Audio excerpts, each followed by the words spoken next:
Hi, welcome to my channel Nagendra Vepuri. నిత్య జీవితంలో మనకి స్ఫూర్తిని కలిగించే ఎన్నో రకాల సూక్తులు ఉంటాయి. వాటిలో కొన్నింటి గురించి ఈ వీడియోలో చర్చించుకుందాం. ఏ పనులు జరగాలన్నా మూలం ధనం. ధనమూలమిదం జగత్ అన్నారు కదా, అది ఉన్నవాడు స్వల్ప ప్రయత్నంతోనే కార్యం సాధిస్తాడు. అందుకే ధనం సంపాదిస్తే చాలా పనులు మనకు సానుకూలంగా జరిగిపోతాయి అంటారు. ఏ పనులు జరగాలన్నా మూలం ధనం. నెక్స్ట్, ఉపాయంతో చేసే పనిలో శ్రమ ఉండదు. ఉపాయం లేకుండా పని చేసిన ప్రయోజనం ఉండదు. అలాగే ప్రయత్నం సరిగా చేస్తేనే కార్యస్వరూపం స్పష్టంగా కనబడుతుంది. ప్రయత్నం ఉంటే దైవ సహాయం ఉంటుంది, అప్పుడు దాన్ని సాధించవచ్చు. ఓకే, దైవ సహాయంతో మనం ఏదన్నా చేయాలన్నా కూడా మన వంతు ప్రయత్నం ఉండాలి కదా. సో ప్రయత్నం సరిగా చేస్తే తప్పకుండా కార్యం సిద్ధిస్తుంది. నెక్స్ట్, దైవం ప్రతికూలంగా ఉంటే ఎంత ప్రయత్నించినా ఫలితం ఉండదు. కాబట్టి దైవం ప్రసన్నం చేసుకోవాలి. మన హిందూ సంప్రదాయంలో దైవ ప్రార్థనతో మనం మొదలు పెడతాం కదా. అంటే దేవుణ్ణి ప్రసన్నం చేసుకుంటే మన కార్యక్రమాలన్నీ నిర్విఘ్నంగా జరిగిపోతాయని. ముందు విఘ్నాధిపతిని ప్రార్థించుకుని తర్వాత ఇష్టదైవాన్ని ప్రార్థించుకుని మనం ముందుకెళ్తూ ఉంటాం. దైవం ప్రతికూలంగా ఉంటే మాత్రం మనం ఎంత కష్టపడినా కూడా ఫలితం ఉండదు.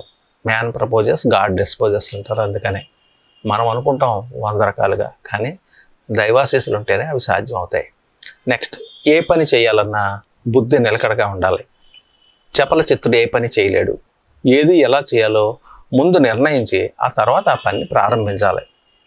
అంటే చాలామంది గుడ్డెద్దు చేలో పడ్డట్టు అని సామెత ఉంది. దానికి ఒక పద్ధతి పాడు లేకుండా, ఒక పథకం లేకుండా ఏదో చేస్తూ ఉంటే ఆ పని సక్రమంగా జరగదు. అది ఏదన్నా తర్వాత మనం పని మొదలుపెట్టిన తర్వాత ఆపకూడదు, పూర్తి చేయాలి. అది ఆ పాయింట్. నెక్స్ట్, బాగా ఆలోచించి ఓ పని ప్రారంభించాక దాన్ని మధ్యలో ఆపకూడదు. అలాంటి ఆలోచన కూడా చేయకూడదు. ఎందుకంటే అప్పటి వరకు చేసిన పని వేస్ట్ అయిపోద్ది కదా అలా ఆపితే.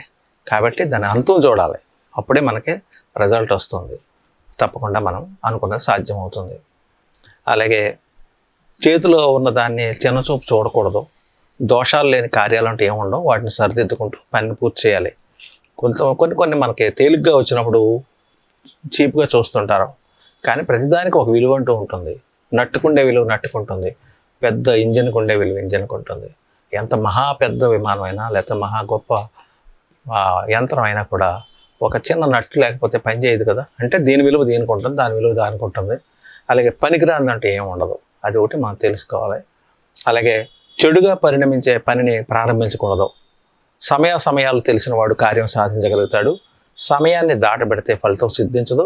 కావున పనిచేసే విషయంలో క్షణమైనా వృధా చేయకూడదు. అంటే చెడు రిజల్ట్ వస్తుందని మనకు తెలిసినప్పుడు అటువంటి పని ఎప్పుడు మనం చేయకూడదు. అది అవినీతి కార్యక్రమాలు అవుతాయి, లేదా అక్రమాలు అయి ఉంటాయి. అలాంటి వాటి జోలికి మనం వెళ్ళకూడదు. కార్యం సిద్ధించాలి, ఫలితం రావాలంటే తప్పకుండా మంచి పని చేయాలి. తర్వాత సమయాలు తెలిసిన వాళ్ళు కార్యం సాధించగలుగుతాడు. సమయాన్ని దాటబెడితే ఫలితం సిద్ధించదు. అంచేత ఏదైనా కూడా సకాలంలో చేయాలి. ఆ టైంకి పూర్తయితేనే పనికి విలువ ఉంటుంది. టైం ఎక్స్పైర్ అయిపోయిన తర్వాత మందులో వేసుకోవాలి. అది ఎక్స్పైరీ అయిపోయిన తర్వాత మందు వేసుకుంటే అది విషంగా మారిపోతుంది. అలాగే ఏదైనా ఒక పని అది మనకు జరగాల్సిన సమయంలో జరిగితేనే దానికి రావాల్సిన ఫలితం వస్తుంది, విలువ ఉంటుంది. అది ఎక్స్పైర్ అయిపోయిన తర్వాత దానికి విలువ ఉండదు. కాబట్టి ముందు అలాగే పరిస్థితులు అనుకూలంగా లేకపోతే, దైవానుగ్రహం లేకపోతే సులభంగా చేయతగ్గ పని కూడా చాలా కష్టపడి చేయాల్సి వస్తుంది. అంటే మనకు అనుకూలమైన పరిస్థితులు ఉన్నప్పుడు మనం తప్పకుండా పనిని పూర్తి చేసుకుంటేనే మనకు సౌలభ్యంగా ఉంటుంది, పని సాగుతుంది. అది మనం అనుకూలంగా ఉన్న సమయంలో పని చేసుకోకుండా ఉంటే, అది దైవానుగ్రహం లేకుండా ఉంటే దురదృష్టవశాత్తు కొన్ని పనులు పూర్తి కావు. అది గ్రహించుకోవాలి. అన్ని ఉపాయాలతో ధర్మపదంలో సంపద కూడబెట్టుకోవాలి. అధర్మ మార్గంలో సంపాదించిన ధనం నిలవ ఉండదు.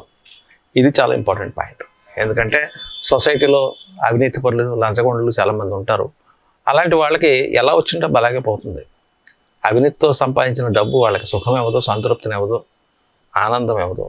ఏదో రకమైన అవాంతరాలు వస్తాయి, ఏదో రకమైన రోగాల బారిన పడతారు, లేదా ఏసీబీ లాంటి వాళ్ళు పట్టుకుంటారు, అరెస్ట్ చేస్తారు. అంతవరకు వచ్చిన జీవితకాలంలో వచ్చిన పేరు ప్రఖ్యాతులు పోతాయి, ధనం కూడా పోతుంది. కాబట్టి అవినీతి సొమ్ము మనకి మంచిది కాదు, దాని జోలికి వెళ్ళకూడదు. నీతిగా నిజాయితీగా ఎంత సంపాదించుకుంటే అంతే మనకి ప్రాప్తం అనుకుని ఆనందంగా జీవించడం నేర్చుకోవాలి. ఎవరికి ఏ పనిలో నైపుణ్యం ఉందో ఆ పనే చేయాలి. అలాగే అటువంటి నైపుణ్యం ఉన్నవాడినే మనం పనిలో పెట్టుకోవాలి. అంటే మనం మన మన పనిని మనం ఎంజాయ్ చేయాలి. మన పనిని మనం ప్రేమించాలి. అది ఎప్పుడు సాధ్యమవుతుంది? ఆ పని మనకి ఇష్టమైంది అయితే తప్పకుండా ఎంజాయ్ చేస్తాం, దాన్ని ప్రేమిస్తాం, దాన్ని బాగా చేస్తాం. అది ఇష్టం లేని పని అయితే మనం చేయలేం. కాబట్టి ఇష్టం లేని పనిని మనం నెత్తి మీద పెట్టుకోకూడదు, చేసుకోకూడదు. అలాగే మనకి పనిలో నైపుణ్యం ఉన్న వాళ్ళని మనం పని మనుషులుగా మన దగ్గర పని చేయడానికి, అసిస్ట్ చేయడానికి పెట్టుకోవాలి. ఎందుకు పనికిరాని వాళ్ళు మనం చేరనివ్వకూడదు. అలాగే కొందరు దుష్టుల వల్ల మన పనికి విఘాతం కలుగుతుంది. అటువంటి దుష్టుల్ని దరిచేరనీయకూడదు. ఓకే, వారి సలహాలు స్వీకరించకూడదు. అటువంటి వారి పన్నాగాల నుంచి నేర్పుగా తప్పించుకోవాలి. మన సొసైటీలో కొంతమంది దుర్మార్గులు ఉన్నారు, దుష్టులు ఉన్నారు, మోసగాళ్ళు ఉన్నారు. వాళ్ళు ఆషాఢభూతి అంటాం కదా, అది ఒక కథ ఉంది ప్రత్యేకంగా, అది ఇంకో సందర్భంగా చెప్తాను. అది మనకెంతో నమ్మకస్తులాగా, ఎంతో మంచివాళ్ళలాగా, అది మేకవన్య పూలు అంటాం కదా, గోముఖ వ్యాఘ్రం, అలాగా వాళ్ళు తగిలించుకుని మంచివాళ్ళలాగా నటిస్తూ వచ్చి మన దగ్గర మన ఆశ్రయం పొందుతారు, మన సహాయం పొందుతారు. తీరా మళ్ళీ మనకే వెన్నుపోటు పొడుస్తారు. అటువంటి దుష్టులకి దూరంగా ఉండటం మనకు మంచిది, మొదటిని గ్రహించుకోవాలి. అలాగే తమ వల్ల పని కానప్పుడు తెలివైన వాళ్ళు ఏం చేస్తారంటే కారణాలు కనుక్కొని ఇతరుల సహాయం తీసుకొని పని పూర్తి చేస్తారు. మందబుద్ధులు ఇతరులపై నెపం వేసి ఆ పని చేయకుండా తప్పించుకుంటారు. కాబట్టి వీలైనంత వరకు మనం తెలివిగా ప్రవర్తించుకుని మన పని మనం పూర్తి చేసుకుంటే చక్కని ఫలితాలు వస్తాయి. అంతా దైవమే చూసుకుంటాడని తన కర్తవ్యాన్ని నిర్వహించకుండా ఉండే వారికి పనులు జరగవు. అందుకు దైవదోషం చేయకూడదు. కొంతమంది దేవుడి మీద భారం పెట్టేసి దేవుడు చూస్తాడే అని చెప్పేసి నిద్రపోతూ ఉంటే దేవుడు ఏం చేస్తాడు? ముందు నీ ప్రయత్నం చేస్తే నీకు అనుకూలంగా ఫలితం వస్తుంది తప్ప దానికి దేవుడిని నిందించకూడదు, చాలా తప్పది. కాబట్టి నువ్వు నీ చేతగానితనం, నీ యొక్క సోమరపోతనానికి దేవుడిని అడ్డం పెట్టుకుని అలా చేయకూడదు. నెక్స్ట్, తాను చేయాల్సిన పని గురించి పూర్తిగా తెలుసుకోవాలి. తాను ప్రత్యక్షంగా చూసి కానీ, ఇతరుల నుంచి తెలుసుకొని కానీ, లేదా తగిన పరిశోధన చేసి కానీ తాను చేయాల్సిన కార్యం గురించి పూర్తిగా ముందుగా తెలుసుకుని, అంచనా వేసుకుని, తన శక్తి సామర్థ్యాలు ఏమిటో తెలుసుకుని అప్పుడు ప్రణాళిక రూపొందించుకొని పని పూర్తి చేయాలి. అది పద్ధతి. కాబట్టి నీకు చేతనైన పని, నువ్వు చేయగలిగిన పనినే నువ్వు ఎంచుకోవాలి. ఆ పనిని పూర్తి చేయాలి పథకం ప్రకారం. నీకు చేతగాని పనిని పెట్టుకుని చేస్తానంటే అది నీ వల్ల కాదు. నువ్వు చేయలేనంత పని నేను నెత్తి మీద పెట్టుకుంటే నువ్వు మొయ్యలేవు. కాబట్టి ఆ పరిస్థితికి వెళ్ళకూడదు. ఇది ముందు గ్రహించుకోవాలి. పిరికివాడు ఏ కార్యాన్ని గురించి ఆలోచించడు, అటువంటి వాడిని లోకం గుర్తించదు, గౌరవించదు.